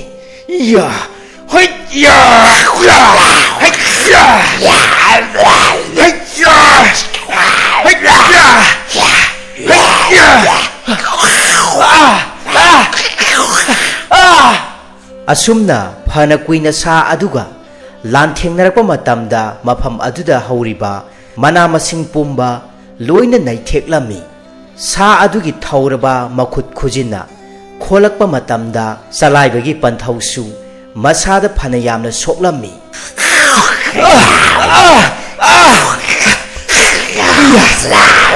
khujindunaga khocharakpa sare khangane chauriba khujindada thangsang asina kaklagedo sa aduna chalaibagi panthaugi makhut yet thangba adu chiklammi amuktang khanglau lauramlaga thangsang aduna hairakpa matamda sa adusu phibam thina sokladuna mafam adu thadoktuna kanna chenkhirami madudagi nupa adusu waman khiduna leimaida longna haithakirami chalaibasu mahaki apokpa panthauna adumna ayuki tara chak chabagi wanglen pungja hendoraklaba phawbada mayumda kumlaktaba adudadi chalaiba makhoigi pamlogda laktuna yengluba matamda tauramliba matawsing adu uruba matamda mahak punga ngaklammi loinana mahaki apokpa panthau aduna phibam thina soklaga leimaida taduna leirambadu chalaiba chensinduna panthau mahakpu kaujarami madudagi mahakna koilau laubadagi khunja khara chingda kanarakpa thengnarakpadagi mayumda puraklami asumna chalaibagi apokpa panthauna laikatnaba ngamda aroiba mikup aduda chalaibabu manakta kausinduna yamna wana asumna hairami ipagi bungo aikhoigi pamlauda asangba asangba machugi sa ama panthau asi haina makha taba nangda adumak taibang pal thadokkhirami matau aduda mayam pumba tengthanarami asumna haukhiba thaudoksing adu khanghaudana chalaiba mamittagi piranglakta maseng marang uraklami masunupa yengduna asumna makha tana hairaklami isu ibungo ai khoi kharadi section si hairiba asi tarai badi yaroi dauri leibang ning thaudasu hangattuna ne wafam mase khangan sido thaujal wakhal munna khallaba matungda khumlaklami hoi ipu nasu ngasimak sana konungda chattuna ining thau purei hanbagi mafamda wafam pumba hangatchage thengum ching leibak asigi ningthau saiwona ningthi khul leibak ki ningthau purei hanbagi mafamda maithi khraba matungda haujikti ningthau purei hanbana leibak ani asigi ningthau oiduna ningthi khul amadi thengum ching leibak ani sigi mayai chap chana sana konung saduna palakpana chahi kumja mari suraklabani haujikti leibak ani asi changthok changsin yeknaba haibadu amatta oidre leibak ani asigi maming punsilaga amatta oina ningthengum haina maming tholabani thaujalna sana konungda kaduna ningthau purei hanbegi mafamda waram singpumba hangatchaduna khanghalami taibang sembiba mapu mahakna thakhiba matam adu suraklami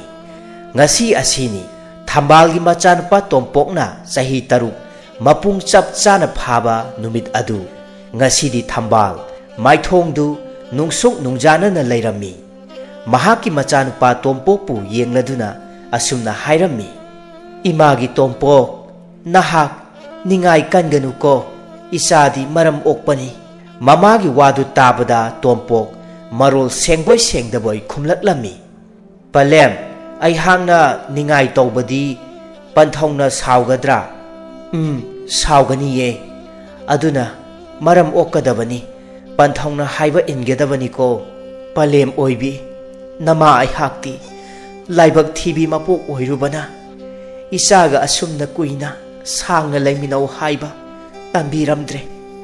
asi haiduna thambal mamittagi pirang leptana sinthajaраklami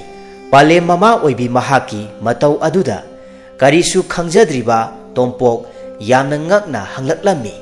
palem na takpiri si kari yawano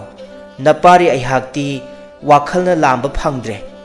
karino laibak thibi haibadi thambalna mahaki machanupa tompokta maraibakta ahumlaktang nanthabiraduna asumna hairaklami se palem nama oibi aihakna isagi iraibakta ahumlaktang nanthariba ase icham chamba natedo nahaki wakhal loksing pumba nama oibi aihakna haplabanido icha ibungo nahak loinamak ningsingmo nahakna taibang mangphangnarakdringai matam aduda nahaki napu aihakidi panthau apokpa laining thau uyam laicha mahakna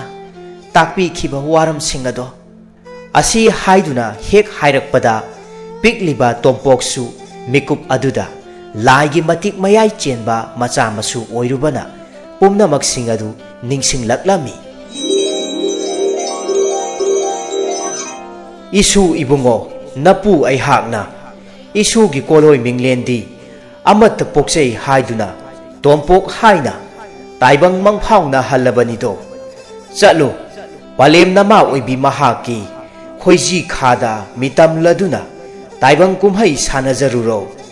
nahaki mapok langon aduna awa ana taraba mioi kayagi punsibu ngakpi senbiraku yeknaba kaya singbu maru phangna manghalla udo nahak ase achamba taibang mioi di nattedo lairembi gi machanupa tompok ni tompok nahak pu pokpi palem nama thambal oibi mahak ase napu aihak kidi amatta pokchabi khoyum lairembi nongmai lokchik ni nongmai lokchik mahakisu mapok langon langdai oisilakpana hayeng isuna ꯀꯨꯝꯖꯥ ꯆꯍꯤ 6 ꯃꯄꯨꯡ ꯐꯥꯔꯛꯄ ꯃꯇꯝ ꯑꯗꯨꯗ ꯑꯃꯨꯛ ꯂꯥꯡꯑꯣꯟ ꯑꯃꯒꯤꯗꯃꯛ ꯏꯁꯨ ꯏꯕꯨꯡꯉꯣꯒꯤ ꯃꯐꯝꯗꯒꯤ ꯅꯄꯨ ꯑꯩꯍꯥꯛꯅ ꯐꯤꯒꯥꯎ ꯁꯥꯅ ꯅꯤꯖꯔꯤ ꯃꯁꯤ ꯄꯨꯝꯅꯃꯛ ꯇꯥꯏꯕꯪꯕꯨ ꯁꯦꯝꯕꯤꯔꯤꯕ ꯃꯄꯨ ꯃꯍꯥꯛꯅ ꯍꯥꯟꯅ ꯁꯦꯝꯗꯨꯅ ꯂꯩꯈ꯭ꯔꯕꯅꯤ ꯃꯁꯤ ꯀꯥꯏꯐꯗꯦ ꯏꯁꯨ ꯏꯕꯨꯡꯉꯣ ꯇꯥꯏꯕꯪ ꯃꯪꯐꯥꯎꯅꯖꯔꯣ ꯑꯁꯤ ꯍꯥꯏꯗꯨꯅ ꯂꯥꯏꯅꯤꯡꯊꯧ ꯎꯌꯥꯝꯂꯩꯆꯥ ꯑꯃꯗꯤ ꯂꯩꯃꯔꯦꯝꯕꯤ ꯇꯦꯂꯥꯏꯌꯥꯡꯃ ꯃꯈꯣꯏ ꯑꯅꯤꯅ ꯃꯁꯨ ꯅꯨꯄꯥ ꯇꯣꯝꯄꯣꯛꯄꯨ ꯊꯧꯖꯥꯟꯕꯤꯔꯗꯨꯅ ꯃꯀꯣꯛꯇ 3 ꯂꯛꯇꯪ ꯅꯥꯟꯊꯕꯤꯔꯗꯨꯅ ꯇꯥꯏꯕꯪ ꯃꯪꯐꯥꯎꯅ ꯍꯜꯂꯛꯈꯤ ꯑꯁꯨꯝꯅ ꯍꯧꯖꯤꯛꯇꯤ ꯇꯣꯝꯄꯣꯛ ꯑꯉꯥꯡ ꯅꯋꯥ ꯑꯣꯏꯖꯔꯕꯁꯨ ꯋꯥꯈꯜ ꯃꯄꯨꯡ ꯃꯔꯩ ꯐꯥꯔꯕ ꯃꯤꯑꯣꯏ ꯑꯃꯒꯨꯝꯅ ꯃꯃꯤꯠꯇꯨ ꯇꯞꯅ ꯄꯥꯡꯊꯣꯔꯛꯇꯨꯅ ꯃꯍꯥꯛꯀꯤ ꯄꯂꯦꯝ ꯌꯦꯡꯗꯨꯅ ꯅꯤꯡꯉꯝꯗ ꯑꯁꯨꯝꯅ ꯍꯥꯏꯖꯔꯛꯂꯝꯃꯤ ꯄꯂꯦꯝ ꯅꯆꯥ ꯑꯩꯍꯥꯛꯄꯨ ꯑꯁꯨꯝꯅ ꯇꯥꯏꯕꯪ ꯃꯪꯐꯥꯎꯅ ꯍꯜꯂꯝꯕꯒꯤꯗꯃꯛꯇ ꯉꯝꯈꯩ ꯂꯩꯇꯅ ꯊꯥꯒꯠꯄ ꯐꯣꯡꯗꯣꯛꯆꯔꯤ ꯄꯨꯝꯅꯃꯛ ꯇꯥꯏꯕꯪ ꯁꯦꯝꯕꯤꯕ ꯃꯄꯨ ꯃꯍꯥꯛꯅ ꯁꯤꯟꯕꯤꯈ꯭ꯔꯕ ꯈꯨꯖꯤꯟ ꯊꯧꯔꯥꯡ ꯑꯣꯏꯕꯅ ꯅꯄꯥꯔꯤ ꯑꯣꯏꯕ ꯑꯩꯍꯥꯛꯇꯤ ꯄꯂꯦꯝꯕꯨ ꯏꯅꯥꯛꯇꯒꯤ ꯆꯠꯈꯤꯒꯅꯨ ꯍꯥꯏꯗꯨꯅ ꯈꯥꯝꯖꯕ ꯉꯝꯕꯒꯤ ꯏꯇꯤꯛ ꯏꯊꯧꯅꯥ ꯂꯩꯇꯦꯗꯣ ꯃꯄꯣꯛ ꯈꯨꯗꯤꯡꯗ ꯅꯄꯥꯔꯤ ꯇꯣꯝꯄꯣꯛ ꯑꯩꯍꯥꯛ ꯑꯁꯦ ꯄꯂꯦꯝ ꯏꯃꯥ ꯅꯍꯥꯛꯀꯤ ꯂꯥꯏꯔꯦꯝꯕꯤꯒꯤ ꯃꯆꯥꯅꯨꯄꯥ ꯇꯣꯝꯄꯣꯛ ꯑꯣꯏꯖꯒꯦꯀꯣ ꯑꯁꯤ ꯍꯥꯏꯗꯨꯅ ꯃꯃꯥ ꯃꯆꯥ ꯑꯣꯛ ꯈꯣꯡꯕ ꯃꯈꯩ ꯀꯞꯃꯤꯟꯅꯔꯝꯃꯤ ꯑꯇꯣꯞꯄ ꯊꯕꯛ ꯆꯠꯂꯨꯕ ꯁꯂꯥꯏꯁꯨ ꯃꯌꯨꯝ ꯃꯣꯡꯕ ꯃꯔꯥꯜ ꯌꯥꯏꯗ ꯊꯨꯡꯂꯔꯕ ꯃꯇꯝꯗ ꯃꯃꯥ ꯃꯆꯥꯅ ꯁꯥꯟꯅꯈꯤꯕ ꯋꯥꯔꯤ ꯄꯨꯝꯕ ꯇꯥꯍꯧꯔꯗꯨꯅ ꯃꯍꯥꯛꯁꯨ ꯅꯤꯡꯕ ꯌꯥꯝꯅ ꯀꯥꯏꯖꯔꯝꯃꯤ ꯋꯥꯈꯜꯗ ꯑꯁꯨꯝꯅ ꯈꯟꯖꯔꯝꯃꯤ ꯉꯁꯤꯗꯒꯤꯗꯤ ꯑꯩꯍꯥꯛꯀꯤ ꯊꯋꯥꯏ ꯑꯣꯏꯔꯤꯕꯤ ꯊꯝꯕꯥꯜ ꯅꯍꯥꯛ ꯑꯁꯦ ꯏꯐꯝꯗꯒꯤ ꯃꯥꯡꯈ꯭ꯔꯒꯅꯤꯀꯣ ꯍꯦ ꯇꯥꯏꯕꯪꯄꯥꯜ ꯑꯁꯤꯕꯨ ꯁꯦꯝꯕꯤꯔꯤꯕ ꯃꯄꯨ ꯏꯕꯨꯡꯉꯣ ꯅꯍꯥꯛꯄꯨ ꯀꯔꯤꯁꯨ ꯈꯪꯖꯗ꯭ꯔꯕ ꯅꯅꯥꯏ ꯑꯩꯍꯥꯛꯇ ꯌꯦꯡꯕꯤꯔꯤꯕ ꯆꯥꯡꯌꯦꯡ ꯀꯌꯥꯁꯤꯡ ꯑꯁꯦ ꯅꯅꯥꯏ ꯈꯥꯡꯕ ꯉꯝꯗ꯭ꯔꯦ ꯑꯩꯍꯥꯛꯁꯨ ꯄꯤꯛꯂꯤꯉꯩ ꯅꯧꯅ ꯄꯂꯦꯝ ꯄꯟꯊꯧ ꯀꯥꯏꯅꯈꯤꯕ ꯍꯧꯖꯤꯛꯅ ꯑꯃꯨꯛ ꯑꯩꯍꯥꯛꯀꯤ ꯄꯤꯛꯂꯤꯕ ꯏꯆꯥꯅꯨꯄꯥ ꯇꯣꯝꯄꯣꯛꯄꯨꯁꯨ ꯑꯁꯨꯝꯅ ꯊꯝꯕꯥꯜ ꯑꯃꯗꯤ ꯁꯂꯥꯏ ꯃꯈꯣꯏ ꯑꯅꯤ ꯂꯥꯏꯅꯤꯡꯊꯧ ꯎꯌꯥꯝꯂꯩꯆꯥꯅ ꯇꯥꯛꯄꯤꯈꯤꯕꯒꯤ ꯃꯇꯨꯡ ꯏꯟꯅ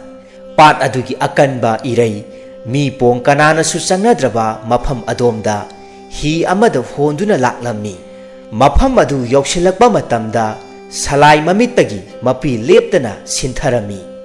ꯑꯃꯨꯛꯇꯪ ꯃꯍꯥꯛꯀꯤ ꯂꯣꯏꯅꯕꯤ ꯊꯝꯕꯥꯜꯕꯨ ꯌꯦꯡꯖꯔꯝꯃꯤ ꯊꯝꯕꯥꯜꯁꯨ ꯑꯗꯨꯃꯉꯥꯏ ꯃꯍꯥꯛꯀꯤ ꯃꯄꯨꯔꯣꯏꯕꯒꯤ ꯅꯨꯡꯁꯤꯔꯕ ꯁꯛꯇꯝꯗꯨ ꯃꯃꯤꯠ ꯄꯦꯟꯅ ꯌꯦꯡꯖꯔꯝꯃꯤ ꯑꯁꯨꯝꯅ ꯋꯥꯗꯤ ꯉꯥꯡꯗ ꯃꯈꯣꯏ ꯑꯅꯤ ꯑꯁꯨꯝ ꯌꯦꯡꯅꯗꯨꯅ ꯂꯩꯔꯤꯉꯩ ꯃꯇꯝ ꯑꯗꯨꯗ ꯑꯀꯟꯕ 이ꯔꯩ ꯑꯃꯈꯛ ꯂꯥꯛꯂꯝꯃꯤ ꯑꯃꯪꯕ ꯅꯣꯡꯂꯩꯁꯨ ꯑꯣꯟꯊꯣꯔꯛꯂꯝꯃꯤ ꯃꯥꯏꯀꯩ ꯑꯇꯣꯞꯄꯗ ꯌꯦꯡꯊꯣꯛꯄ ꯃꯇꯝꯗꯁꯨ ꯀꯔꯤꯒꯨꯝꯕ ꯑꯃꯠꯇ ꯎꯔꯝꯗꯦ ꯃꯥꯂꯪ ꯏꯄꯣꯝꯂꯛꯇ ꯈꯣꯟꯊꯥꯡ ꯌꯩꯅ ꯂꯥꯏꯅꯤꯡꯊꯧ ꯎꯌꯥꯝꯂꯩꯆꯥ ꯃꯍꯥꯛꯅ ꯃꯍꯥꯛꯀꯤ ꯃꯃꯥꯛ ꯏꯕꯨꯡꯉꯣ ꯁꯂꯥꯏ ꯑꯃꯗꯤ ꯃꯃꯣꯝ ꯅꯣꯡꯃꯥꯏ ꯂꯧꯆꯤꯛꯄꯨ ꯌꯦꯡꯗꯨꯅ ꯑꯁꯨꯝꯅ ꯍꯥꯏꯔꯛꯂꯝꯃꯤ ꯏꯆꯥ ꯁꯥ ꯅꯈꯣꯏ ꯈꯣꯡꯗꯣꯏꯔꯛꯂꯕ꯭ꯔꯥ ꯏꯃꯥꯛ ꯏꯕꯨꯡꯉꯣ ꯁꯂꯥꯏ ꯅꯍꯥꯛ ꯀꯔꯤꯁꯨ ꯈꯜꯂꯨꯒꯅꯨ ꯃꯁꯤꯗꯤ ꯇꯥꯏꯕꯪ ꯁꯦꯝꯕꯤꯕ ꯃꯄꯨ ꯃꯍꯥꯛꯅ ꯇꯝꯕꯤꯈ꯭ꯔꯕ ꯁꯤꯟꯊꯥꯅꯤꯗꯣ ꯇꯥꯏꯕꯪ ꯃꯤꯑꯣꯏꯕ ꯑꯣꯏꯅ ꯄꯣꯛꯂꯕꯗꯤ ꯑꯃꯨꯛ ꯅꯣꯡꯒꯥꯕ ꯍꯥꯏꯕꯁꯤ ꯃꯍꯧꯁꯥꯒꯤ ꯃꯆꯠꯅꯤꯗꯣ ꯅꯈꯣꯏꯒꯤ ꯅꯄꯥꯔꯤ ꯇꯣꯝꯄꯣꯛ ꯑꯗꯣ इचम चंबा नमु ताइबंग मी नत्तेदो महाकी मतिक मगुन पुंबा मपु मबेन ओइरिबा अइखोय अनीना लोइनमक हापीख्रबनी नचागी नपानदगी ताइबंग मिरक्ता मुतनाइदबा मसेक मंगाल नाइना ngalुको लाइरेंबी तेलाय यांगमना अमुक मालंग इपोमलक्ता खोंथांग येना मखा ताना असुमना हाइरक्लमी इमोम पलेमगी नोमाय लोकचे नहाकपु पलेम पंथौ अइखोय अनीना लौबा लाक्लबनिदो खोंदोइनबा तौरसी इया इबुंगो सलाय पुंसी नुंगसांगबा ओयु इसु तोंपोक्का नहाकी नारैबाक ngakjeduna नुंगाय याइफना पाला उको लाइनिंगथौ अमदी लैमरेंबी मखोय अनीगी वाफम पुंबा तारदुना थंबाल अमदी सलाय मखोय अनी ममित्तगी मपी सिंथा अदुमक हिनुंग अदुदा लेप्तुना लैरम्मी खंगहौदना इरै अकनबा साफु अमना हुमलक्तुना मखोय अनिमक इरै अदुदा हि अदु यावना लुपसिन खिरम्मी